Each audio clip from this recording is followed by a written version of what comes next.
Next question is from Manisha. We have heard that in our culture there are many ways to boost immunity with the local resources available at home. Could you shed more light on building resistance using home remedies? Well, building up immunity is not going to happen overnight, this we must know. Generally, I believe, for a variety of reasons, looking at the lifestyles, looking at the food patterns, I think this must be checked, this must be medically checked. I think southern Indian people are having a better immune system than a whole lot of other people in the world, simply because of the food patterns and the practices and the weather and various other aspects. You must understand, in a tropical climate, there are more life forms than anywhere else, including microorganisms. The number and the variety of them is very, very high. So living in this land itself, the system becomes more resilient because we are exposed to these things all the time. That is one aspect.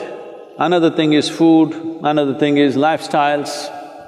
All these aspects are there. Being farming communities largely, most of us, if not in this generation, in the previous generation, we've all come from farming communities. So people lived on the land, that itself gave them enormous strength. In most other parts of the world, over 80% of the population moved away from farming probably 100 years ago. In India, we've just moved away from the land only in the last 25–30 years ago. This benefit is still there with us. It will not stay with us if you're continuing… if everybody starts living in high-rise apartments without being in contact with the ground and start living like lab rats, protected from everything, well, our immunity also will go down. But I think we still have this advantage. But right now, what can I do to boost my immunity? As I said, it's not an overnight solution, but in a period of time, you can do this. Well, let me talk about very common things available. One thing is, I must say this, we are sacred ash people, we're always ash smeared one way or the other. There are different types of ashes, if you know how to use it. I can't go about giving you instructions of this over the on the web, but if you learn to use it properly, it helps. Neem is available almost right across the country except in the mountainous places. Daily consumption of neem leaves. Turmeric is anyway available. Now they are making what is called as nano-turmeric, where the absorption rate is way higher than the normal turmeric, which also greatly enhances your immune system. If you soak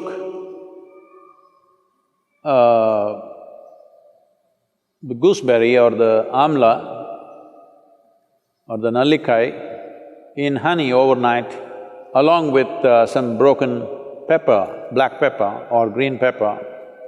Green pepper, I'm saying for those of you who are in other countries, green pepper does not mean chili. We mean to say raw pepper.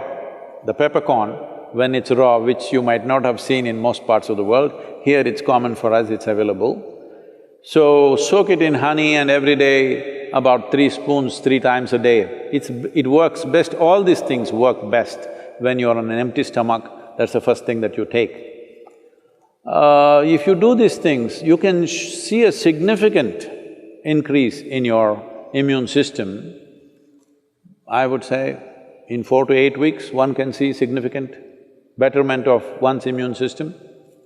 There are yogic practices which are hard to teach, but right now, just doing a chant and doing Isha Kriya, this will also enhance your immune system.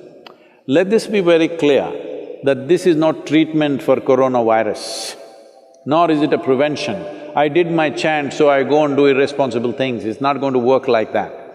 These are things you do over a period of time and strengthen your system, that The next virus that comes, you may be in a little better place to handle.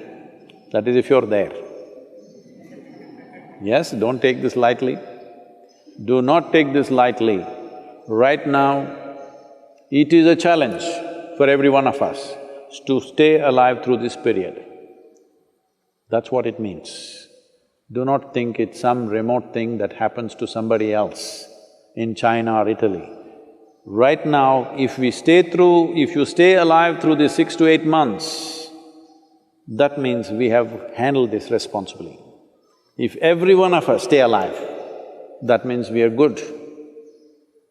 We have lived consciously and responsibly, that's what it means. This is what, unfortunately, the governments have to enforce by force, because a whole lot of people don't seem to realize that this is necessary. And they think this is some fiction. This is not fiction. This is an imminent danger that we need to handle properly.